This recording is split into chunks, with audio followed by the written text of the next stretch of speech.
Let me double check this. You got cool. Shit. What's up, man? How you been? How Hey, you how you holding up? been? Well, I mean, I'm doing okay. If my kids are too loud in the background, I apologize. But No, we're we on like kids lockdown up here. here, and so so it's a little hectic. But we're making do. Hell yeah. Shit. Well, so started off with a little intro. We got Pete from Smalltown DJs here. They've had releases on Box of Cats, Fool's Gold, Night Bass, OFDM, Psycho Disco, just to name a few. Um, the cool thing about this show is that I realize every time I announce anyone coming on here is that we all have released on so many amazing labels and a lot of similar ones, like especially Psycho Disco, Box of Cats. Shout out all the crew, Fool's Gold. Um, so Pete, right away, there's usually two of you, right? Yeah, Or is it just you yeah. now? So Grimy. No, there's still two of us. Grimy's the other guy, but he's I feel like I'm the one who's more present on the internet in You're the terms of like interviews spokesman. and streaming. I'm the spokesman, and Grimy does a lot of the work in the studio and whatnot. He's working on a remix right now. Tight. So yeah, so it's been a good team, and I mean that's how we've been able to stick together for so long too. Yeah, Believe it that's or not, this is the face of small town. the face, the spokesman. Um, well, shit, man. Let's start off with how. Where did Small Town come about? Where did the Small Town DJs? How did you start? What was the small town you started in, and how the name came up about? How you guys met? Like, give us some history on how the magic All right, started. well, so okay, I'll give you the full rundown. So Grimy and I, uh, we'd known each other like kind of like in passing in the '90s, and then right at the end of the '90s, he was working in Korea and DJing over there. Grimy was actually he was a DJ for a group in Korea called the Gaki Boys, and they were like the Beastie Boys of Korea. No And it was shit. like he would go. He was teaching English at the time, and he would go on Korean TV on the weekend, and all the kids would watch him on there, and then he'd come to class. He was like a celebrity in the class, doing like DJing and breakdancing for this group, No shit. and they would basically remake Beastie Boys tunes in Korean, which is, I mean, it's a crazy story. It's pretty interesting, but and uh, and then I was out in Ontario, and I think we talked about this when you were on Small Talk, but I was DJing and raving out there, and like I'm sure we had mutual friends because I knew a bunch of the Buffalo crew, and so we both ended up coming back to Calgary around the same time, and just kind of connected through having a lot of the same records collected, which at the time, as you know, it was like, your record collection kind of defined you as a DJ, Hell yeah. and it was it took a lot of time and energy to dig for a lot of those tracks. So anyway, we connected on that, and then just started DJing together, and it was a blast right off the bat. We were getting a lot of support right off the bat in town, and we started doing it on four turntables just so we could mix like uh different sounds and acapellas and cuts over top of the mixing and whatnot, and it just worked, and so we started making some mixtapes and playing around with some production and stuff, and then that was it. We've been doing it ever since. So how long ago was that? Well, that was a long time. That was N- 20 years ago. So that was like 2000 that we started, and then through that we ended up uh opening a record store and then Hi-Fi Club in 2005, and then but everything started from the DJ side, and we never stopped doing it. We never gave it up because it was just it was kind of like the root of everything we were doing. Hell yeah. I mean, as far as I've been around, you guys have always been the dudes over there. In so you're originally from Calgary? we're both originally from Calgary, and we're still based out of Calgary. And it's not really a small town, but it is when you're comparing it to I guess a bigger city in the U.S. or something. And that was kind of the joke, is that. But the other thing is that Calgary, it's just like any other city. It's like the scene was always pretty small and insular, and everybody knew each other. So I mean, that was kind of where the name Small Town came from. But Cool. we like it because it's like unassuming. It's like set the expectation really low, and then you can over deliver. Cool. So the way that I was thinking of the first time that we linked, because I've known you for quite a while now that I think about it, and I kind of knew you always had a connection with, it seemed like, the Fool's Gold guys, and so before we actually met, you've been putting out records with them for quite a while too, right? Like you guys have done a bunch of Fool's Gold releases. So, and that was real close to me because I was kind of coming up in Brooklyn, and Fool's Gold was like a brand new thing that was just like the shit. And then Scion started coming around, and Scion just dumped so much money into this little scene of us DJs that eventually, that's how I actually met a lot of people, like Cosmo and all the Rub guys, and even though they were doing stuff in Brooklyn, I didn't know any of those guys until Scion and Daniel Hall. And Scion used to do this thing it was like at the convention center. It was right next to Avalon where the mall is, and they like rented out the convention center. I don't know what kind of center it was. It was some kind of thing, and then they would fly people from all over the place that had anything to do with music, whether you were a DJ or a mixing engineer or a marketer, or like, and would have these little seminars or kind of guest speakers things that you could go around and just network with people. And it was probably one of the coolest things still to this day, like such a rad thing. But I think that was the first time that we met. We might have like talked over the internet a little bit, and then I remember meeting you there. That had to have been getting close to 10 years ago. Was that 8 years ago?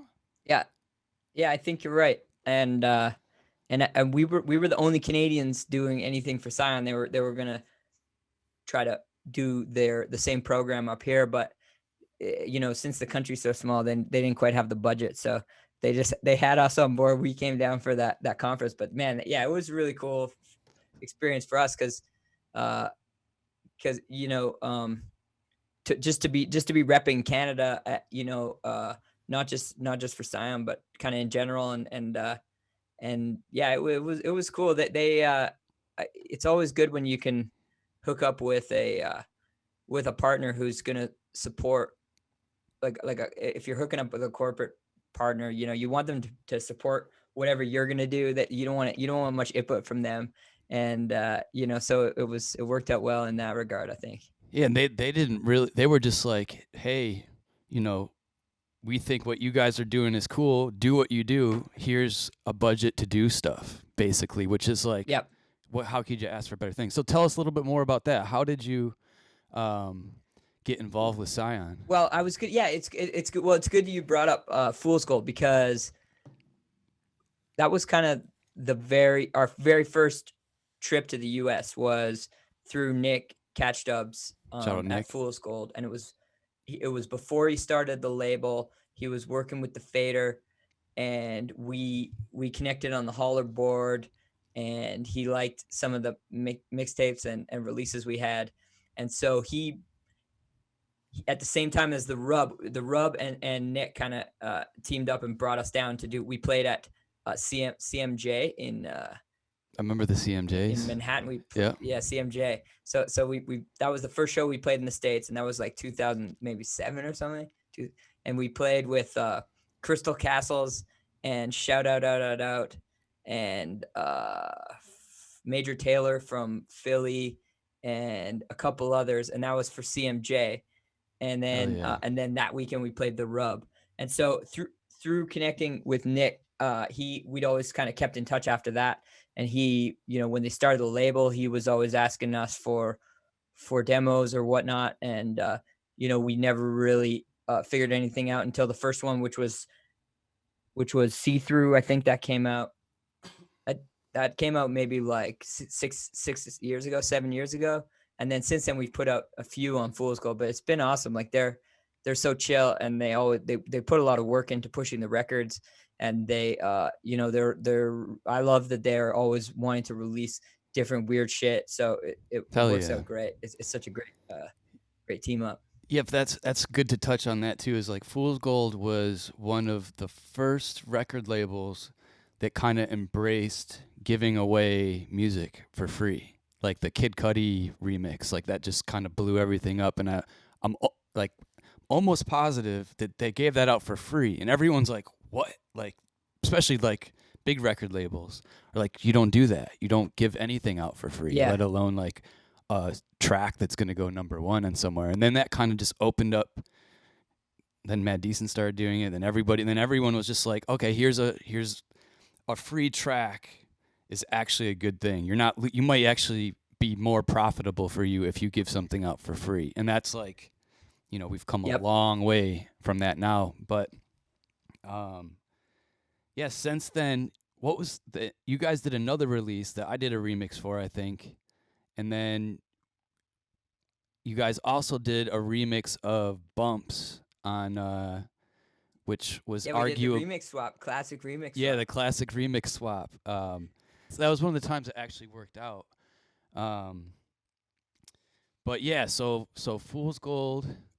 That was a great one. I really loved the remix you did for us. That was for Erase the Night though, right? Yeah, Erase the Night. That was yep. the follow up. Yeah, that was a really cool vocal. And then man, she is the best. Lisa Lobsinger she was in Broken Social. Well, she still is affiliated with Broken Social Scene, but she's originally from out here, and she used to serve drinks at Hi-Fi Club when she was first starting out. No shit. And then got noticed by the group and moved to Toronto and joined that band, and she's so great. She'll send us ideas like randomly out of the blue, like a year or two after not hearing from her, and it'll be so sick, and you'll be like, that. "Oh, this is the makings of a great song." So the first one we did with her, See Through, we sent her the idea, and she came up with the vocal, but then with Erase the Night, it was an idea that she had been kicking around, and she sent it to us. Hell yeah. And we were like, "Oh, it was, right when we got it, we were like, "Oh, this song, it's a song already. It's a great song already. We just need to not fuck it up." Hell yeah. And then so we ended up working with Oliver on it, sending it back and forth with Vaughn from Oliver. And he's the shit, man. He's such a crazy engineer. Yeah. So good. And he's the old homie from back in the early DJ days out in, when he was out in Vancouver, and then he ended up having like because they were signed to a major label, so there was an issue with their with the billing. So he was like, you know what, he's just it didn't end up being a collab, so it was just Smalltown with Lisa, and yeah, I still really love that song. I think it's really stood the test of time. So hell yeah. But then I remember the remix we did for Bumps. We were like not happy with it, and still, but I mean, it's I appreciate that you returned the favor, or that we were able to return the favor. But I remember sending it to you and be like, "Oh man," we're like, I think you guys were a little unsure about it, and I was like, "Yo, I want you guys to be confident, so like let me know." And then you guys went back in on it, and we're like, "No, this is done. It's dope." And that whole pack was right. That's right. We reworked it. You're right. Yeah. It was a big deal for me because that was kind of, because back in when you guys were doing, or when I was working with Slow Roast a lot, and that was like, I kind of had two big waves, and that was kind of my first wave, and then kind of disappeared a little bit and kind of stepped away from the music industry. And then when Bumps came out, that kind of got my touring back together and got a new agent and got and eventually started the label and all that. But so that was a really important record, just because I was like, man, what homies can I get to remix this? And I'm stoked that you guys were a part of that shit. Another thing. Shout out to Treasure Fingers. Shout out Treasure Fingers, man. He's been killing it forever too. So you're saying let's go back to talking about you brought up Hi-Fi Club. So since I can remember, that's always been kind of the spot to play out in Calgary. Like I had never played it. We actually talked about it over email for about 6 years probably going back and forth, but I never actually played Right. it. But I went there Well, it's a once. hard place to get to too. Yeah. I Yeah. did I did a long time ago for Slim Pickens. Shout out Slim Pickens Yep. in Shout out Calgary. Slim. Back when Steve Gordon was my first agent, before I Yep. even went by codes. So that was my only time ever in Calgary, and it was a little tiny, like no one showed up. It was like a little tiny spot. But so tell me a little bit more about hi-fi and like how it was a staple of really of that chunk of Canada, and I think in general like most major tours, like that was a staple of stopping by if you're passing through Canada. Yeah, Slim used to promote a bunch of shows at Hi-Fi. Oh yeah. So we worked with him a bunch, but yeah, so basically the way Hi-Fi came about was we were Grimy and I were doing a night at the Night Gallery in Calgary, and we that was kind of what kicked off Smalltown. So from in the early 2000s, we did that every Thursday, and it was packed from the start. We had a lot of good support from like the skate shops in town, and Oh like yeah. just the crew that would come out was always super solid, and it was like a real kind of like unpretentious night. We would play everything all on vinyl. We would play like house and funky stuff and like old rap records and like drum and bass and everything like that, and kind of threw everything in that we liked. And so it went really well right off the bat. And then so in 2004 though, the management at that club, which to me is one of the best clubs ever in Canada still, Night Gallery, rest in peace. It was so great in there. Just the atmosphere was just dripping off the walls. It was just like such a great classic venue. They would do rock shows on the weekend, and then we did our set on Thursdays, and we would come in and like decorate the walls and put up like visuals with slides and video, and it was like Go really all analog, in. but it just looked so dope. Hell Yeah. yeah. And you'd come in and set up for like the whole afternoon for your DJ set, which is unheard of. But it was like, you wanted to that was just part of it then, I guess. So the management of the club were kind of flailing a little bit, and they it was really loose. They ran it really loose. It was like that era when people were partying a lot and whatnot, and so that's kind of how they ran that club. And it got to a point where we would show up, and the bathroom would be torn out and sitting on the middle of the dance floor like an hour before we were supposed to open, and like just things that kind of made it impossible for us to do a good job. Yeah. And so we were like, okay, we're either going to move it or we got to open up our own club. And so we just on a total shoestring, we found this spot that was not doing well, and took over the lease.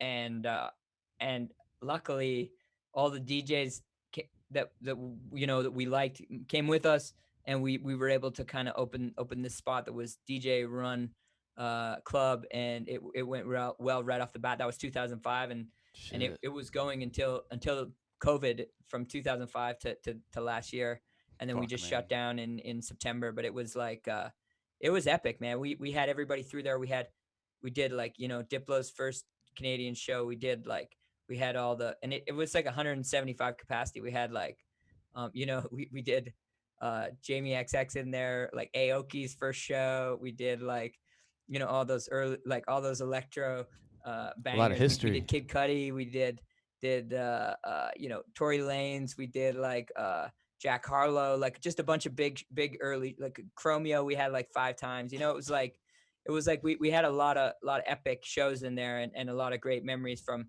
running that club. So I'll it's obviously such a big part of my my life through the last 15 years. So Word up, man. Well, yeah. that's unfortunate, and like we try to keep everything pretty positive, but also, talk about the reality of clubs and COVID and, worldwide, where it's just more and more places. I just saw that Site 1A just closed last week or this week, and like every week, there's no way for these clubs to stay open unless there's someone that has an unlimited amount of money that can just keep it Yeah. alive, or the government gives money. And it doesn't seem like the government's really doing, and any governments anywhere are doing anything for nightlife at all. And that might be different in Canada. So like, how is the government in Canada helping with stuff like that? Like, is there any sort of help? There's been a little bit of help, but at the end of the day, I think it totally relies on factors like, you know, who your landlord is, what your situation is with them, what your what your burn rate is, as far as like trying to lose as little money as you can while you're closed, because you Yeah. have, and I think there's been a lot of stories in the news about like businesses like pivoting during COVID, and like, we were a nightclub, now we're gonna do like takeout pizza or something, and it's like, that's not.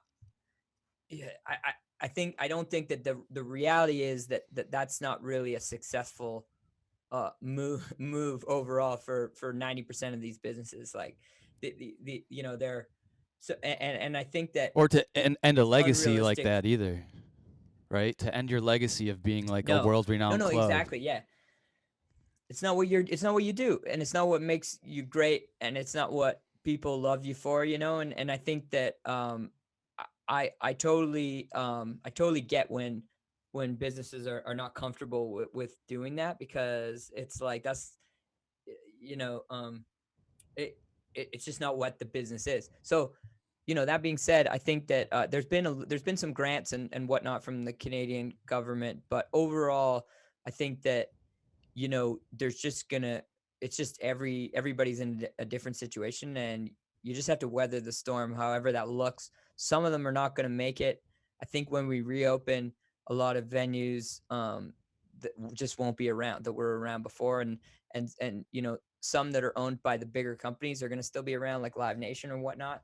Um, but that's just a fact of, and but you're gonna get creative people doing small creative spaces again, just because they're less expensive to open, and it's going to happen. But unfortunately, some of the people that were doing it before, that were doing a great job, are not going to be in that anymore, because they had to get a job, or they had to get out of it. That's just a fact of what we're living in. And to me, like you said, I mean, I've been streaming on, since the start of COVID as well, and I try to keep it positive as well, because it's just a fact of, we're all in this situation.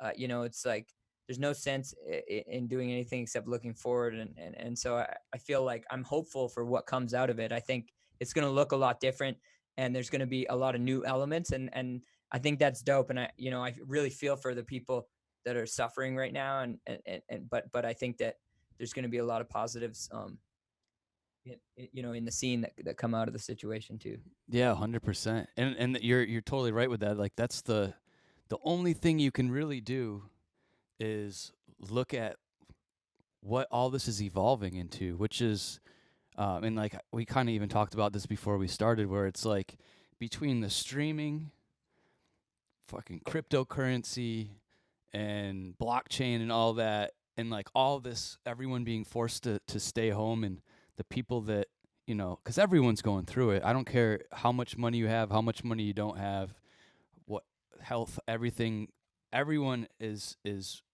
really affected by this. And it's, there's a good chunk of us that just kind of been like, we've been through so many waves before. Obviously, never a wave like this where clubs are closed for, it's going to be a fucking year soon. But like, um, been through ups and downs. It's always up and down. This is like a pretty low Yeah, down, but that means we still don't know when things are going to get back to normal, or what. But clubs are always going to right. open. It's always been like that. Clubs close, and then someone else buys it, Yeah, and they open up, and that's going to be the same thing.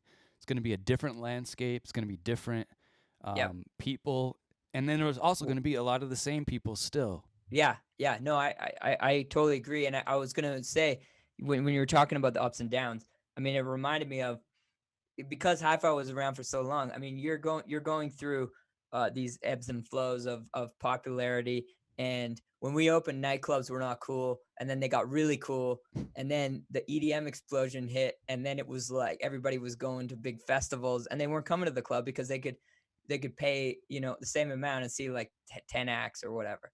And then, but then the end result of that was all these people wanted to dive a little bit deeper into dance music, and they started wanting to go see more niche acts. So the club became cool again. So it's like, I I, it's hard not to look at it like another challenge or another dip, and then there's always these waves. Well, I've been paying a ton of attention to um, blockchain and crypto, and it's like a graph. It's the same thing where it's like it goes up and then it falls a little bit and then it goes back just enough so it's like a little bit more than it was before. So eventually, and then you get a crash. And then everyone freaks out and everything gets all fucked up and people lose tons of money. But there's still a bunch of people that are like, we're still in it. We're holding, like we're not.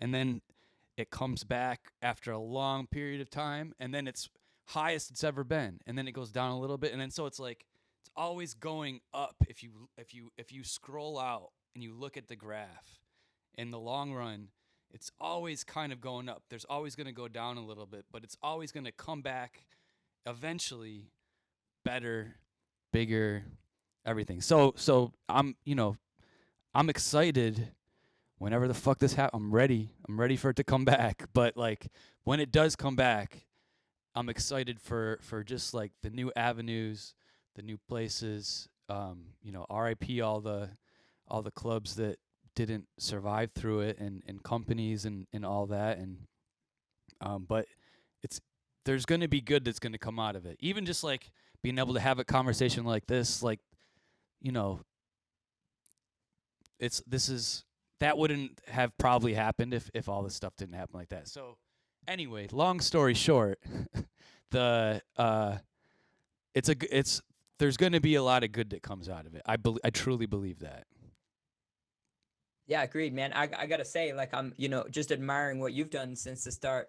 I've been super impressed with with the Codes House crew on Twitch, and with your what you've been doing on the streams, and like, that kind of thing gets me excited about our scene and about what's going on. And it's like, the people that are taking it and throwing in creativity, and like coming out with this whole new, kind of genre. I mean, it's not DJing, it's not, it's something totally different than what we did before, and it's awesome. And I'm like, I'm feeling where everything is headed, and it'll change again, but it's like, at this moment, it's like, it's pretty interesting to me. Well, the crazy thing is a year ago, I don't think either one of us would have been like, "Oh yeah, I'm going to DJ and like talk to a chat all by myself, live streaming to people on like a gaming basically, a gaming network." Yeah.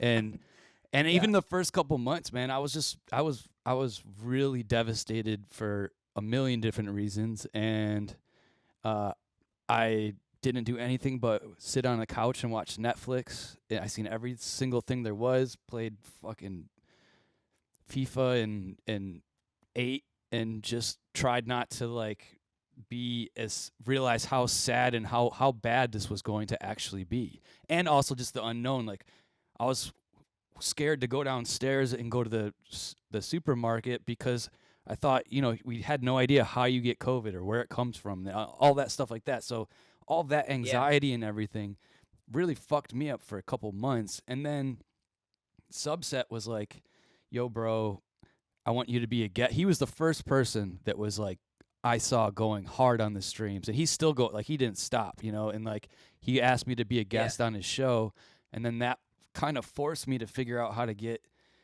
like, I learned about green screen, uh, OBS, editing shit, and I was doing all my edits first in iMovie, and then iMovie just stopped working for some reason for me. So then I started learning Premiere. I got back into Photoshop. I'm like, it's skills that I used to have that I kind of touched in when I Yeah. first started DJing that I just kind of eventually was like, Yeah. I don't got enough time to do that. I'm just like producing and I DJ and I'm not around to do any of this stuff. And now this has forced me to just expand my toolbox, my creative toolbox in a wild way. But a year ago, I would have been like, fuck that. I'm not editing this, or I'm not making a flyer, or I'm not freaking doing that or whatever. And it's Yeah. it's crazy. And at the same time, it's like I get that a lot of people, a lot of DJs and producers are not into it, and I get why they're not too, because I felt that way at the start. And it's Yeah. like, you have to kind of unlock that desire or interest in, and figure out if that's something that you want to get into. But I was gonna say, Rockadilly said clubs are the best, festies are great, but I need to dance in the winter too. Up here, because it's so cold, we basically, the fests, a lot of them are just in huge warehouses up here, so they run all year round, and they do the big festivals in the winter, in like huge convention center up here. So it's like, you don't the- it's not as It's too reliant on cold for like on being outside. outside. Yeah, exactly. Yeah. Um, um yeah, man. It's the it kind of reminds me of Serato. Like when Serato first came out, that playing vinyl and seeing someone DJing with a computer, I remember being like, "Fuck that shit! I'm not gonna use a computer when I DJ." And then eventually, yeah. that's all I used was Serato. And the same thing, CDJs. I was like, "Fuck that! I'm gonna always use turntables. I'm never gonna use CDJs." And that happened. And that's how I feel like kind of Twitch is too. Is you're kind of a DJ or producer used to doing this thing this one way or a whole bunch of ways, and then this like new tech thing comes out that you're like, fuck that, man, that's not for me. I don't do that. That's not what I do. And then eventually you're eating your words and like, this is fucking awesome. I'm gonna do this all the time, and like this Yeah. is gonna be a part of my thing now. So that's Yeah, just that like reminds me of my homie, this dude Vinyl Richie, who's like one of my favorite DJs of all time, shout out Vinyl super Richie. influential, from Vancouver. And he's like, he was one of the original rave DJs in Canada, and he still kills it. He plays a lot of 45s. Prior to COVID, he was touring a lot with Vans to all their like big like skate competitions around the world. And he would play with like Alva at like the after party or whatever. And he was super resistant to get onto Serato because he's like an old head, and he was like, "No, man, fuck that. Like, I don't do that." And I was like, "Scott, man, you're gonna love it. It's like, it opens up a whole new world, and you'll be able to just dig and dig and dig." He's like a chronic digger for his whole life. And so finally, when SL3 box came out, I gave him my SL1, and then right away he was like, "Oh, this is the best." He's like, "I love it so much." And then he was like, he was fully in it, and he was killing it on Serato after that. Is he Like, still using the I guess SL1? it takes. Maybe he probably is, yeah. But it's like, it just takes that. It takes that, like, sometimes like that kick in the pants to, like, to switch it up, especially if you're like an old dog, with the new trick. Hell yeah. Shit, man. Hey, Well, Dr. Dance in the house. Dr. Dance. Oh wait, what do you mean? I got a chipmunk voice? Come on. Said elephant. It's that Shit. she Are you That's kidding fucked me? up. That's amazing. All right, well, we're sticking with it. I don't have any kind of effect on my mic or anything like that, so I don't really know why that's happening. But So you've been DJing for quite a while, right? So and touring and playing, all over the place. What are some of your favorite places outside of Calgary that you DJ'd at or toured to, or towns or clubs or cities or clubs? right.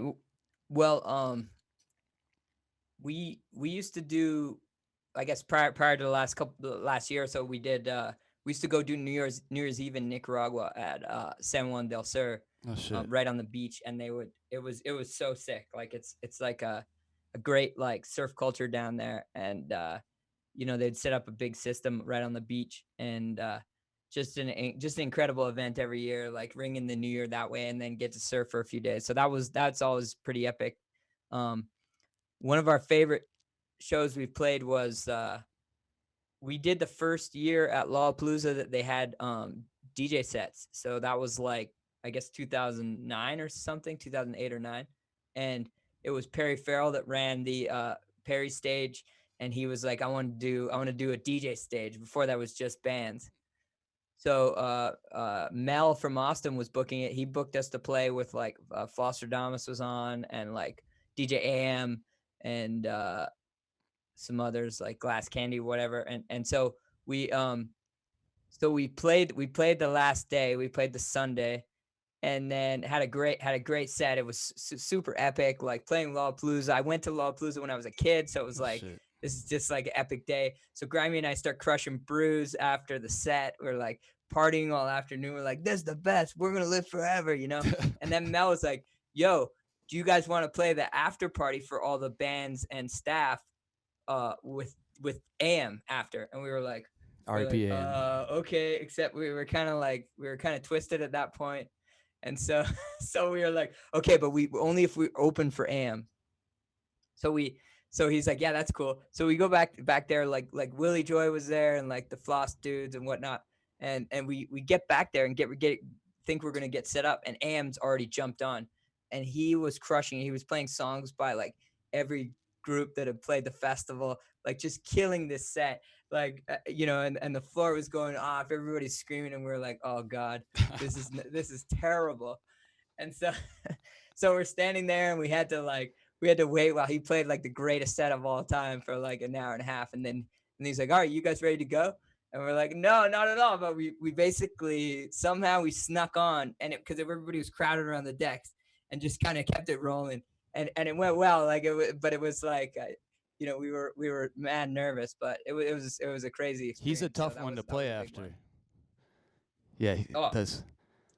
But it makes you a better. That's the kind of stuff that makes you guys, that makes anybody, I think, a better DJ. Is like, it's a when you have to play after the main like someone, especially someone as iconic as AM, and keeping people there, that really shows the skill of a DJ. Because and just from having a club, even just after, especially at the after party, and then someone like iconic like that plays, and then you have to keep the people there, keep their attention, keep them dancing, and that's really a testament, I think, of being a dope DJ. For sure. And I mean, but I think getting thrown into as many situations like that as possible is the way to really like hone your skills. I don't know if that really happens as much anymore, because it's such a because the scene is so developed that there's all these protocols that happen at every show, Yeah. So another thing I wanted to talk about. Oh, actually, before we do that, what about? Do you have any tips for like DJ tips or touring tips? Like you pack like 3 toothbrushes or? DJ tips. My thing that I always say is that I always feel like selection is so key. Like it's like if you're in doubt, if you're feeling doubtful about a song that you're gonna play, just don't play it. Like and I feel like a lot of DJs don't consider selection as being important enough in their set as it is. And it's like, because for me, I always tend to tune out. If a DJ plays a couple songs that I'm not really feeling, then I don't care how skilled they are, I'm out. So I feel like that's for me, that's always a big thing for when I'm checking out DJs. And I mean, after having run a venue like that, I've just seen so many DJs as well as having DJ'd myself. So it's like, I feel like that would be something that I could, would be qualified to comment on, so so yeah, that there's that. And then travel tips, I've had my shaving kit packed for like 15 years. I have never unpacked my shaving kit, which is crazy. Like, it's like, I don't know if everybody else does that too, but literally my shaving kit sits under the sink, and then whenever I use it, I pull it out. Yeah, I do that. I have a Hugh from Golf Clap a couple years ago gave me a Supreme fanny pack, and it's still sitting in my bathroom with Yeah. all my shit in it, and I still like go in there every day if I need to shave or there's like an extra Yeah. toothbrush in there. I don't think that's normal. I think that's It's fucked not up. normal. That's probably never gonna. It's gonna be like that forever too. Like that's never gonna change, even when there's no more DJing. No, it's never gonna change. Um. Okay, so another like I would say iconic thing that shocked the shit out of me when you sent it to me was how the hell did you guys get Bootsy Collins on a record that came out a couple months ago? Yeah, that came out before Christmas. Yeah, on Fool's Gold, and you know, Grimy and I will like meet up and discuss like the direction of tunes and whatnot, and we'll kind of come up with a game plan for like completion or whatever. And on that one specifically, we were like, this one really needs a vocal to finish it off. Like, what's gonna be the right fit? And kicked around a few names, and I was like, I know Bootsy. It would be so cool to get Bootsy, and it would be so different. We're always big Fatboy Slim fans, and he did Weapon of Choice with Bootsy, and then also I always play if I'm playing an after party or something like that. I always play the Reflex re-edit of Groove Is in the Heart.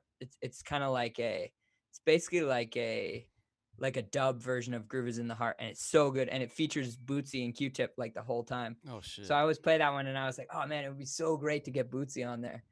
And so I went. So we were getting on a plane, like flying home, and right as we got on, I went on and tracked down his management, and it was his wife, and we were talking. Sent the idea, like, and then by the time we landed, they were like, yeah, we're into it. Let's do it. Oh, and fuck yeah. So we got off the plane, and I was like, Grimy, Bootsy's down. He was like, what? We were like, so I'm still shocked by it. And the guy is like the best guy. He's so chill, such a great dude, and so positive. And I really feel like lucky that we got to work on it with him, Fuck yeah, man. That's a way better story than because when you sent it to me, I was like, how the fuck to get Bootsy Collins on a record? And then I was like, it must be because the first time I ever seen him in person was I think he talked at a Scion thing. So I thought that had something to do with a Scion link through Hall or like some old Scion thing. So the fact that you just went and found his info and hit him up, and it happened to be his wife, and like, man, I love that. That's still, it's like there people are like, how do you do this? How do you do that? It's like you just fucking do it. You just like you come up with, you get the vision, you get the idea, and then you figure out a way to do it. Yeah, like so many times those end up in a dead end. Like, especially with Grimy and I as a team, like he comes up with crazy ideas, and I'm like, dude, that will never work. And then and then sometimes he comes up with a crazy idea, and I'm like, usually I'm like the valve of figuring out whether it'll work or not, and I'll be like, that actually could work, and it's like, but then sometimes you follow it up and it doesn't work, and it's kind of a matter of like, we've always been really really driven to like kind of follow up and make these creative things happen, and like, not worry about the details. It's like Firefest, right? It's like, let's just be legends, Hell yeah. or whatever they. No, but they're when I the Firefest thing is ridiculous, but there is that element where you're like, it's kind of crazy that they tried to make it happen. Like, it's like you kind of there's a small bit of appreciating what they tried to do, but obviously it was a giant shit show. But man, you don't hear anything about that anymore. I wonder what that dude's got to be in jail, right? Didn't he get locked up? I think he's in jail. Yep. Jesus. And I think did Ja Rule didn't go to. Haven't heard shit from Ja. Yeah. That was the end of Ja Rule. Actually, that wasn't the end of Ja Rule because a year later, the Bushwick Collective, which they do like this crazy graffiti kind of festival, like in Bushwick in Brooklyn, they had him headline soon after that, and then I never heard from Ja Rule ever again. Although I feel like there's an appetite for Ja Rule, like people like that era, that early 2000s era is like people are eating that stuff up right now. I follow Shanti, and she's like fucking killing it on Instagram and whatever she's doing, and like, yeah, Like Yeah. that the '90s era, no matter what, even early 2000s era of all walks of life of music is will always just be super iconic. And that might be just I'm biased because that's kind of where I came of age, I guess. But and why I Yeah. was first inspired, especially like early DJing and stuff. But man, still, I think I say that on this show every time, is that especially the mid late '90s is just the best era of every kind of music there is to me. So let's talk a little bit about what you've been doing on Twitch, right? So you got a whole bunch of stuff going on. A while back, you did it. I did an interview with you on Small Talk when it was on Instagram, and now you guys are over, It or was on not? Instagram. Yeah, now you're over at the moved it to Twitch, right? With the To Twitch. Yep. yeah. So tell us a Good little bit TV. about, yeah, with the Good TV crew.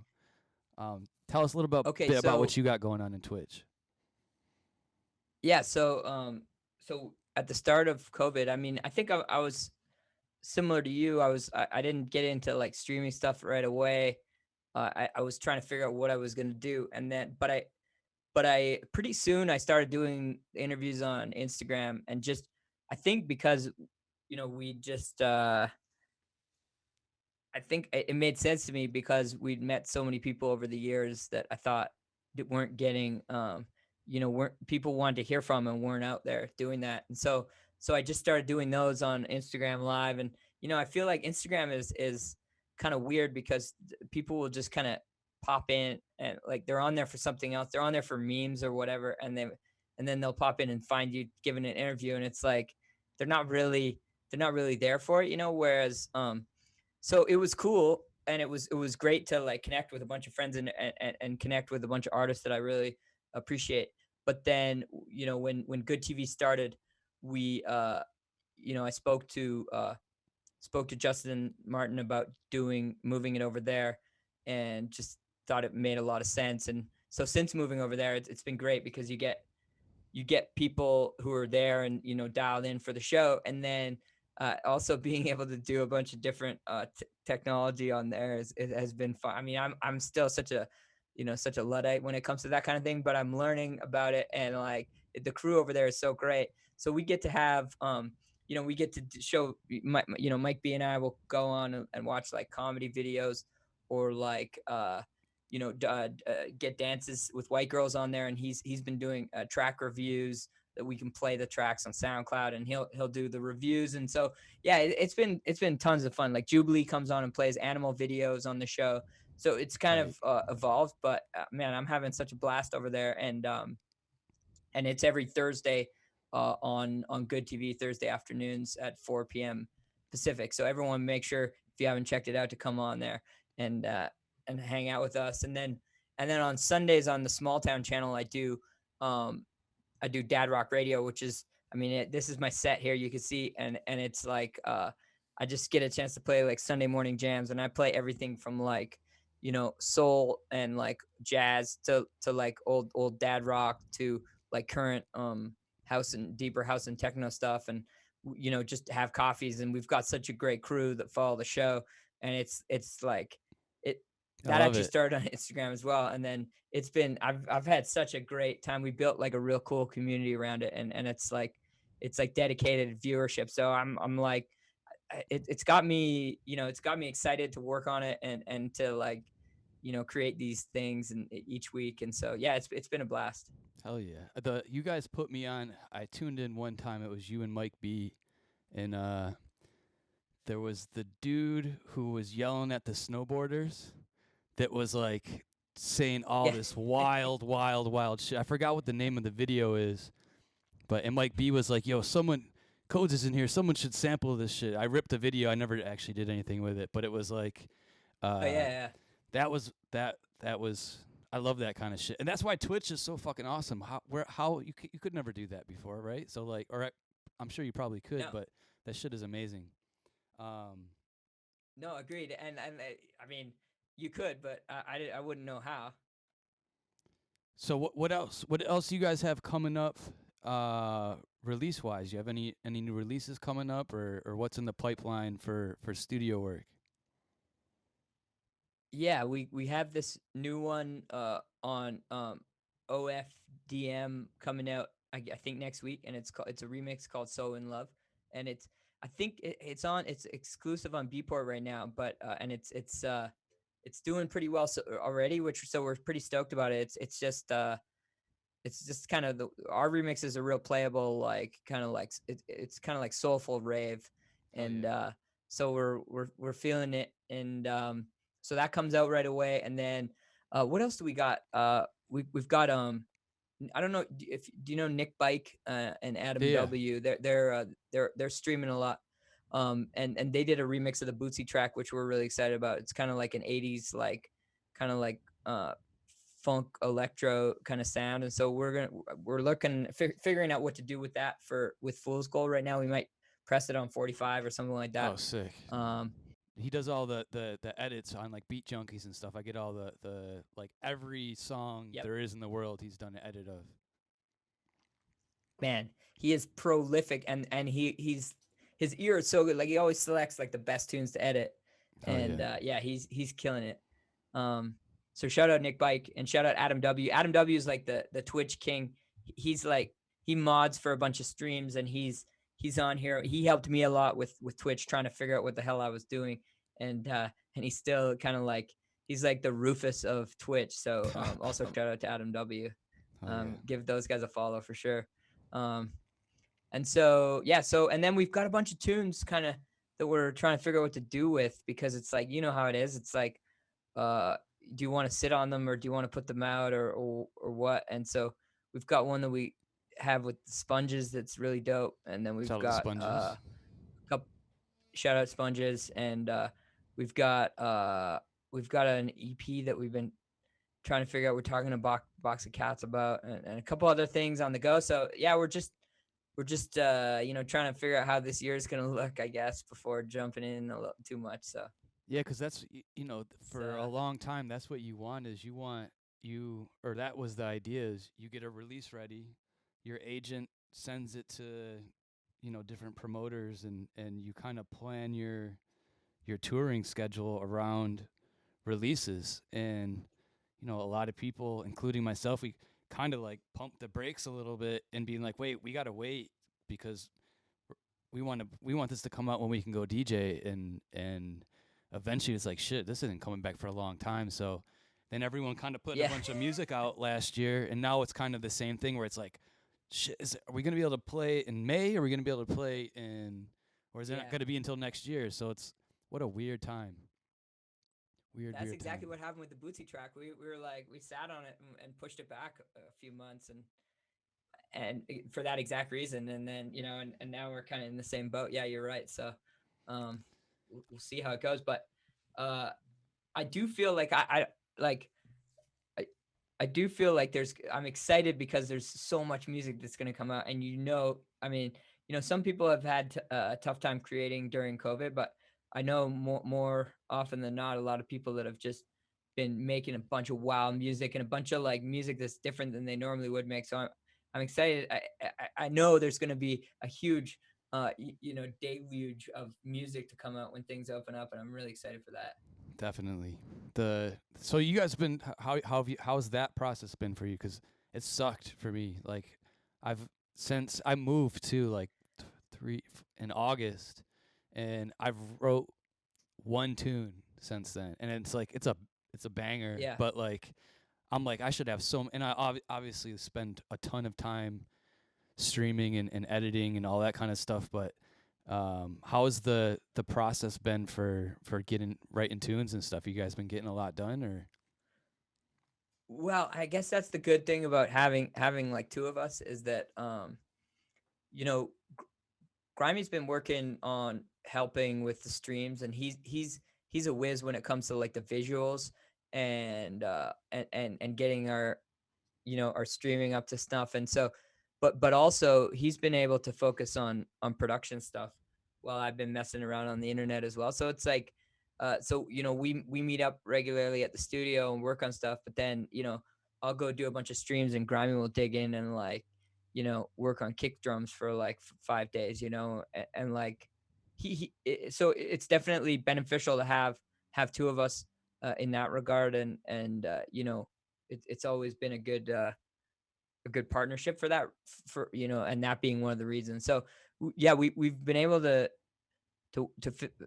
not finish, but at least work on a, a bunch of music, and so trying to get a bunch of different tunes to completion now, figuring out like vocals, or trying to figure out what, you know, how to, I don't know how you do it, but we'll tend to work on something, and then kind of tweak it at the end depending on where it's going to land, or you know, kind of maybe add some things for a specific label, or you know, or whatnot, just to kind Totally. of give it that final touch that's gonna you know, try to set it off when it comes out. You know, it's like, it's because it's like there's the artistic side, and then there's the, you know, the promo side, I guess, Yeah. of when you're making a Totally, tune. totally, totally. Yeah, that's I probably got a million that are, you know, they just need another day or so, but sometimes I just open it up and then either my phone goes off or like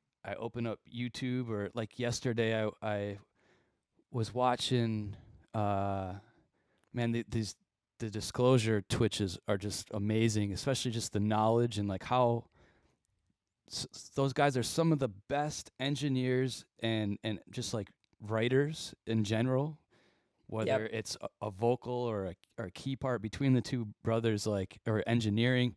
They're Sick. just so fucking badass. And like to have that option, he's just sitting there drinking wine. Like he's like, oh yeah, this is why I use this plugin. This is why I use this plugin. This is why I triple my bass this way. And like, and so I'll end up watching something like that for a minute. And I'm like, oh shit, I got to get that plugin. I got to get that plugin. And then I could only get two of the plugins. I spent like 3 hours trying to install the plugins that I seen after I got distracted by Disclosure's Twitch thing. And so I didn't end up writing anything, and I didn't even get all the plugins installed that I wanted to get installed. Right. So like that's been the problem with my process recently is just there's so much going on, and the, you know, and then between Right. politics and all that stuff too, is it kind of like something will happen and be, oh shit, Right. they just stormed the Capitol, and it's like, fuck, I was gonna write music today, but like Yeah. Yeah. Yeah. all that kind of Well, shit. did you started you but you also started as a DJ. Like, did those guys start as DJs? I feel like they probably started as producers. I don't know for a fact, but I'm pretty sure that they were heavily into music and making music before they were DJs and producing music. Cause here's what I see is like anybody that got into it prior to like 2010 or 11, um, you know, they're learning backwards on the production side. Whereas there's a lot of these young producers that came out when the technology was already like popping, and they learned the video game. Like it's like mastering like any other video game, which you got to be young and have nothing else on the go, and be able, and still live at your mom's and not have to worry about bills and all that stuff. That's how these like younger, like kind of like prolific producers are coming up, and you know, and it's almost like you can identify it by like a certain like moment in the timeline where it was like prior to that everybody came up as a DJ. I mean, I remember we went to go play Fabric in like 2010, and we looked on the bill and we were the only act on there that was like DJs. It was everybody else was producers, and we were like, man, we got to get our production game up a little bit. That was where it was like there was a point in Yeah. time where you could be just a DJ, play records, and you would, and if you got big or even just a little big, you were able to tour, play, whatever. And then there was like a turning point where there wasn't that many just DJs anymore. And it was like you kind of had to be Yeah. making music if you wanted to play shows and wanted to tour. And there was still like iconic DJs that will always be around. But that has crazy like dropped off where, you know, there's not even Right. I Like guys like Freaky Flow or whatever. Freaky Flow, yeah. Shout out Freaky Flow and Flipside. Um, who else was there? There was tons of them, but there was a that was like I would say the mid 2000s, maybe even a little earlier, and that was when DAWs started being actually usable on home computers, and then eventually it was like, shit, you gotta make tune. And then it's like, why would you not? You love DJing, you love playing music. It's almost like, why would you not? It's that accessible. Like, why would you not want to make music that you're gonna DJ and play? Yeah, we got Pro Tools like Digi 01 box, I remember the and Digio one. we got it. The little blue one, The right? Digi 01. It was, yeah, it was like white and blue, and we got it to make DJ mixtapes. So we would record everything in there, as opposed to like the old school was like a 4-track, and so we would record it into Pro Tools and then mess around with it, and that kind of led to like getting into production. But it was mostly like DJ stuff, and then so we started making like mashups and whatnot through there, and then we were putting out our mashups on vinyl in the early 2000s, and that's how we met the Rub dudes, because they were doing the same thing.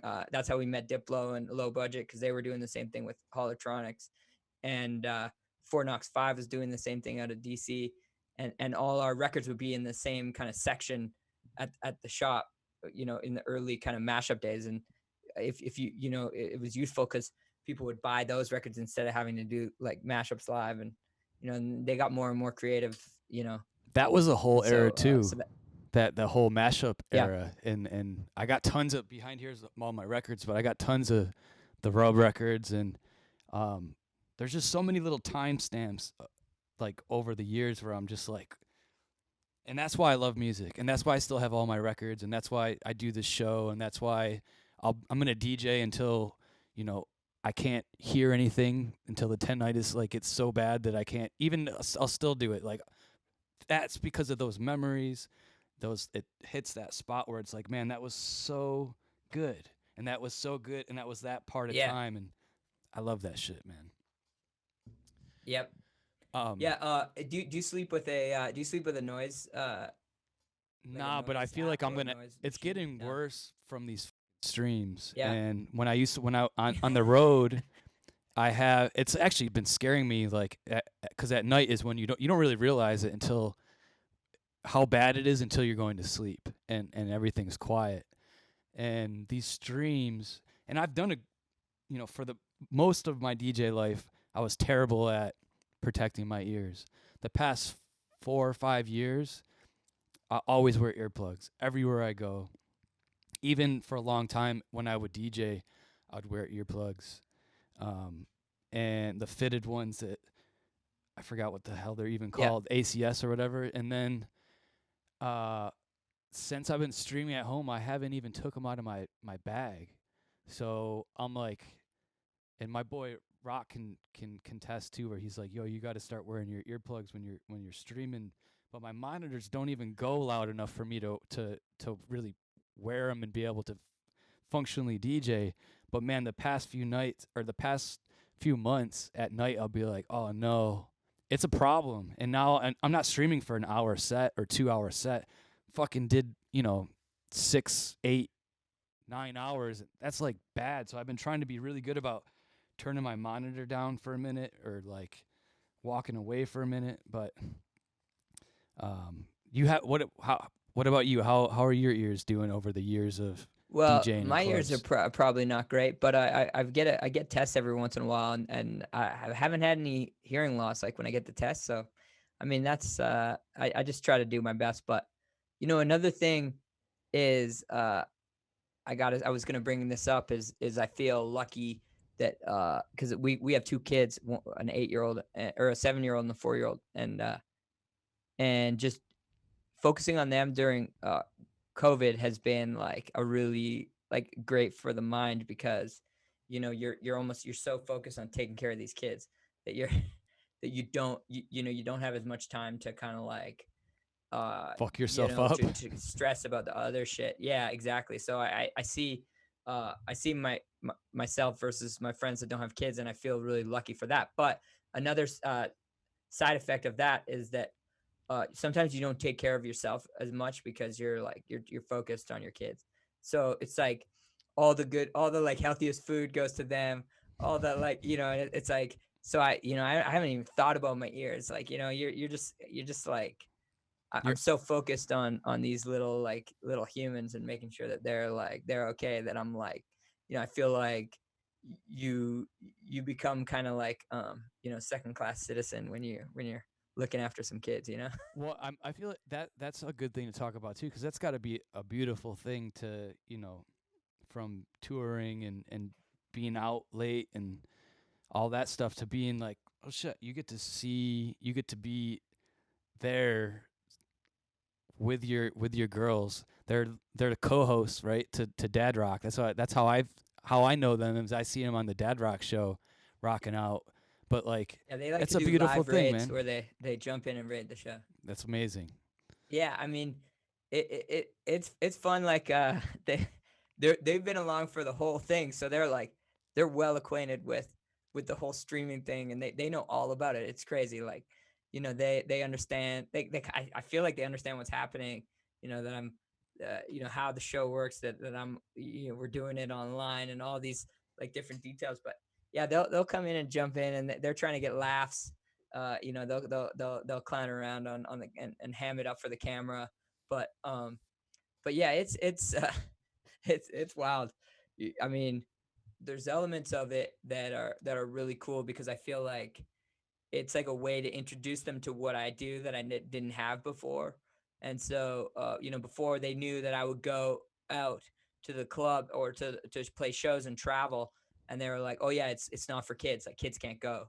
Yeah. And so now that's really different. So I feel like, it's something that we can connect on, which is super cool. I mean, I really appreciate that element of it too. So that's definitely one of the positives. Hell yeah. So another thing before we actually really get wrapping up is I was thinking, or reflecting that right before, right when COVID hit, or when everything got locked down, I was actually supposed to play. I want to talk a little bit about your guys' tour that you do every year, or that every year until Oh yeah. this shit is. I was supposed to play with you guys in Chicago at Spy Bar, I think, right? Spy Bar. That was the weekend of the whole thing Right, shut down. and it was supposed to be Miami for the. It was I was supposed to do Ohio the Friday before, and then go to Miami, and Ohio was one of the first places that really had like a fucked up presence of COVID. Homie was like, "Yo, get ready to cancel everything, bro."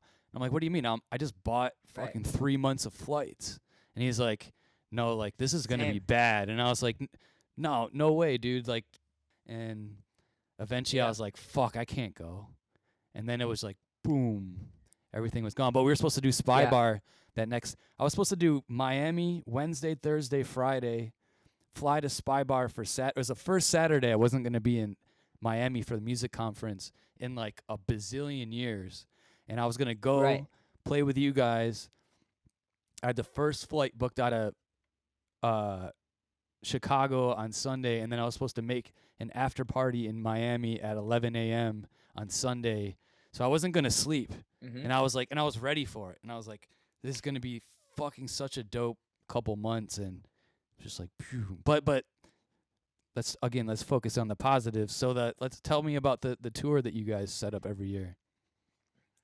Well, so we do a tour called the Mountain Magic Tour, and it's kind of grown over the years. I feel like the first year was maybe 2013 or something like that, 13 or 14. But it just started out as a way. It was us, Small Town, and the Martin brothers, like Justin and Christian, and Sabo, and we all like to snowboard, and we wanted a way to play to play music in some of these towns with the hills. So we got Monster on board, and they were awesome. They were like, yeah, what do you need? we, Hell we yeah. came up with the concept, and then started doing all these shows in like smaller markets, where they hopefully had a ski hill, and we would include like lift tickets in the riders and whatnot. So we would play, and then hit the hill the next day, and then drive straight to the next club. and then That's so play, sick. and then hit the hill the next day and drive to the straight to the next club. And we did that.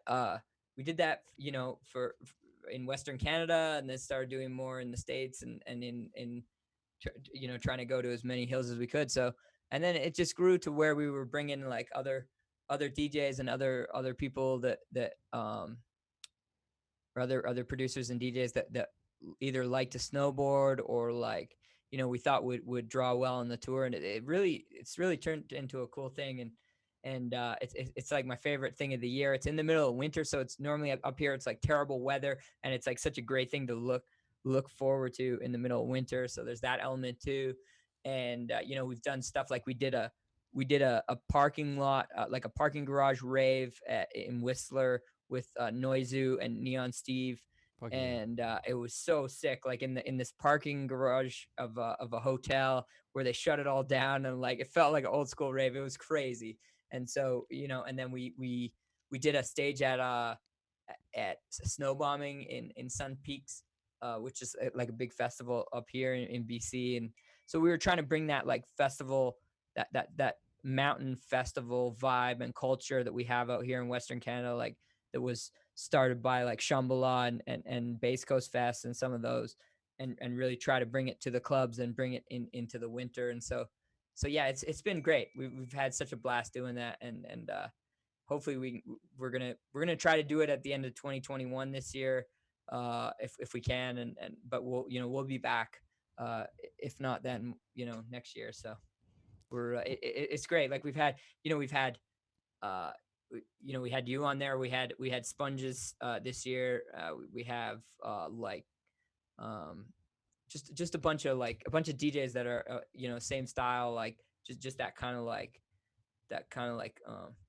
you know, funky kind of bassy, like teched out sound, you know, that we love so much. So Man, I was really looking forward to that. So that being said, you know, cheers to. I think that things are going to be back to normal by the end of the year. Obviously, I don't have any fucking idea. There's offers coming in. All these festivals are booking for this summer already.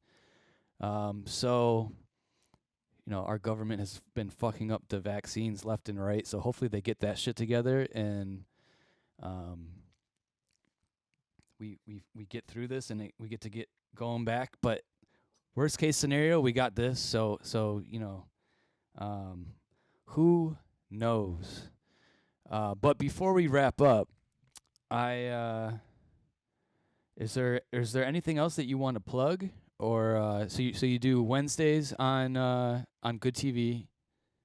yeah, at It's Good TV on Thursdays, and then at Smalltown DJs on Sunday mornings. So yeah, follow It's Good TV and Smalltown DJs if you don't already, um, and hopefully hopefully my Alvin the Chipmunk voice was chill for everybody. No, other than that, I don't have anything to plug, but just thanks for having me on, dude. It's always fun to catch up, and this is uh, this is a good way to do it.